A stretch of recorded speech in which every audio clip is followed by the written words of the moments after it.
দলীয় কার্যালয়ে আক্রান্ত গ্রাম পঞ্চায়েতের বিজেপি মহিলা সদস্যা, অর্ধনগ্ন করে মারধরের অভিযোগ। মেরে নাক ফাটিয়ে দেওয়ার অভিযোগ পঞ্চায়েত প্রধানের বিরুদ্ধে। মানিকচক গ্রামীণ হাসপাতালে চিকিৎসাধীন ওই পঞ্চায়েত সদস্যা। মালদার মানিকচক ব্লকের দক্ষিণ চণ্ডীপুর গ্রাম পঞ্চায়েত এলাকার ঘটনা। প্রধানের দুর্নীতির বিরুদ্ধে প্রতিবাদ করায় আক্রমণের অভিযোগ। মারধরের ঘটনা ঘটেনি। পুরনো বিবাদের জেরে সামান্য উত্তেজনা সৃষ্টি হয়েছিল, দাবি দক্ষিণ মালদা সাংগঠনিক জেলা বিজেপির সভাপতি পার্থসারথী ঘোষের। জানা গিয়েছে, আক্রান্ত পঞ্চায়েত সদস্য প্রতিমা মণ্ডল মানিকচক ব্লকের দক্ষিণ চণ্ডীপুর গ্রাম পঞ্চায়েতের বিজেপি দলের নির্বাচিত সদস্য। তিনি এই গ্রাম পঞ্চায়েতেরই বিজেপি প্রধান শক্তি মণ্ডল বিভিন্ন ক্ষেত্রে দুর্নীতি করছে বলে অভিযোগ উঠেছিল। ব্লক ও জেলা প্রশাসনের কাছে পঞ্চায়েত সদস্যের ছেলে বঙ্কিম মণ্ডল প্রধানের বিরুদ্ধে অভিযোগ দায়ের করে। এই সমস্ত অভিযোগ নিয়ে মানিকচক বিজেপি কার্যালয়ে দলীয় নেতৃত্ব নির্দেশ মতো একটি সভা ডাকা হয়। সেই সভায় সাংগঠনিক জেলা বিজেপি সভাপতি পার্থসারথী ঘোষ সহ দলের সাংগঠনিক পদাধিকারী নেতৃত্বরা উপস্থিত ছিলেন। এই আলোচনা চলাকালীন পঞ্চায়েতে প্রধান শক্তি মণ্ডল দলীয় সদস্যের ওপর চড়াও হয়।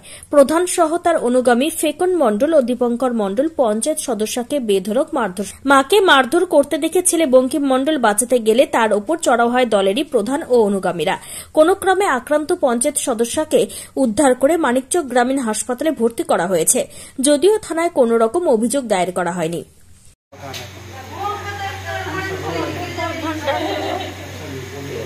কে মারলো আপনাকে?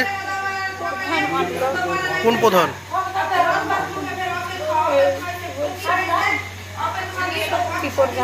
কোন পঞ্চায়েতের প্রধান? কোন দলের আছে ওই? আপনি কোন দল করেন? আপনি কি পঞ্চায়েতের সদস্য, মেম্বার? আপনি কোথায় কোথায় হয়েছিল গন্ডগোল? গন্ডগোল কোথায় হয়েছিল? যেখানে সেখানে ছাতি আর কোথায় কোথায় মেরেছে মাকে। মা এখন সিরিয়াস। কি দিয়ে মারধর করেছে? সব মানে হাত দিয়েই মারধর করেছে এবং শাড়ি খুলে গেছিল, শাড়ি মার কিভাবে যাচ্ছে এখান থেকে প্রচণ্ড ভয়ের মধ্যে আছে। যেখানে জেলা প্রেসিডেন্টের সামনে আমাদের মারধর করা হচ্ছে, আমাকে আমার মাকে মারধর করা হচ্ছে, তাহলে আমরা তো অনেক ভয়ের মধ্যে আছি। মানে আমার কখনোই জান চলে যেতে পারে। আর আমি একা আমার বাড়িতে, আমার মার গার্জেন হিসাবে আমি একা, বাবা বাইরে থাকে, আমি একা। মা তো পঞ্চায়েত সদস্য? মা পঞ্চায়েত সদস্য বিজেপির। কোন পদে আছে? মা সঞ্চালক আছে, কর্মাধ্যক্ষ। অভিযোগ করবেন থানায়? অবশ্যই অভিযোগ করব।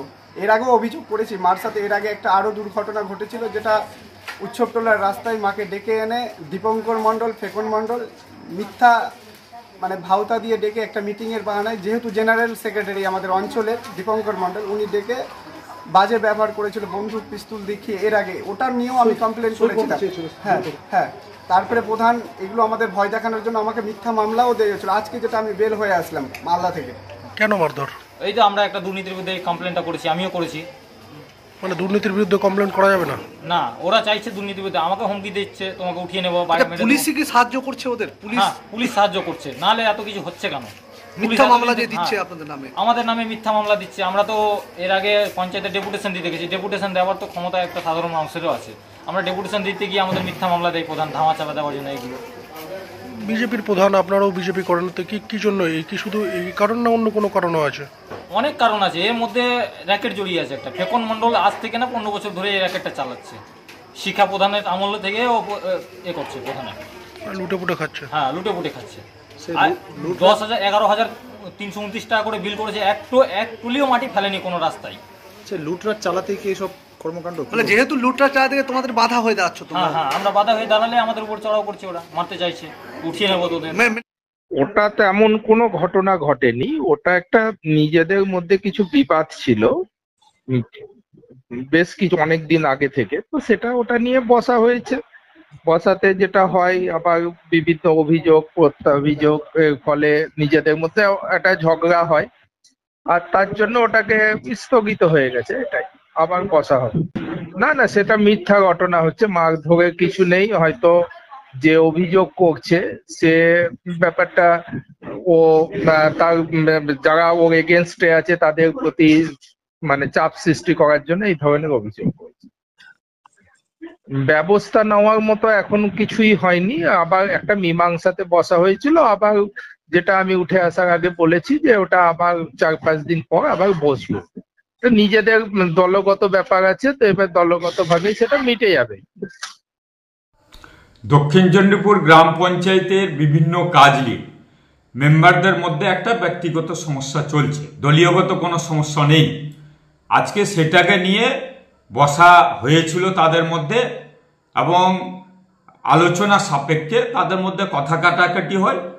সেই রকম কোনো সমস্যা বা আর কিছু তৈরি হয়নি সেখানে এবং কোনো রকম অপ্রীতিকর ঘটনা ঘটেনি।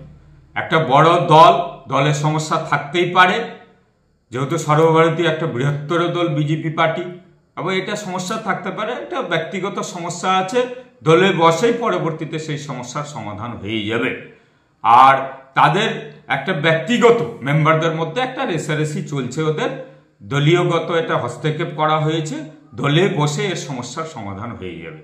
এমন কোনো সমস্যা, কোনো ঘটনা, অপ্রীতিকর কোনো ঘটনা এখানে ঘটেনি বা আলোচনা চলছে, পরবর্তীতে সেই সমস্যার সমাধান হবে। সারা রাজ্যে বিজেপির টিকি খুঁজে পাওয়া যাবে না। পঞ্চায়েত নির্বাচনে গোহারা হেরে বাংলা থেকে বিদায় নিয়েছে। আর মানিকচকে একটি অঞ্চল পেয়েছে দক্ষিণ চণ্ডীপুর, সেই অঞ্চলের ভাগবাটোয়ারা নিয়ে প্রধান বিজেপির বিরুদ্ধে তার দলেরই মেম্বারদের এমন অভিযোগ, সেই অভিযোগ মারপিটের পর্যায়ে চলে গিয়েছে। জেলার সমস্ত নেতৃত্বের সামনে মারপিট করে নিজেদের মধ্যে ভাগবাটোয়ার গণ্ডগোলটাকে মানুষের কাছে একটা হাস্যস্কর জায়গায় পৌঁছেছে। এরা মুখে বড় বড় কথা বলে, বাংলায় এই মারপিটের রাজনীতির আমদানি কারক এই বিজেপিকে একটাই কথা বলবো, ভাগবাটোয়ারা নিয়ে যা দু একটা জায়গায় পেয়েছেন গণ্ডগোল না করে নিজেরা বসে মিটিয়ে নিন, নইলে পুলিশ অবিলম্বে ব্যবস্থা গ্রহণ করতে বাধ্য হবে। Bureau report, news for Bengal. This channel does not promote or encourage any illegal activities. All contents provided by this channel is meant for educational purpose only.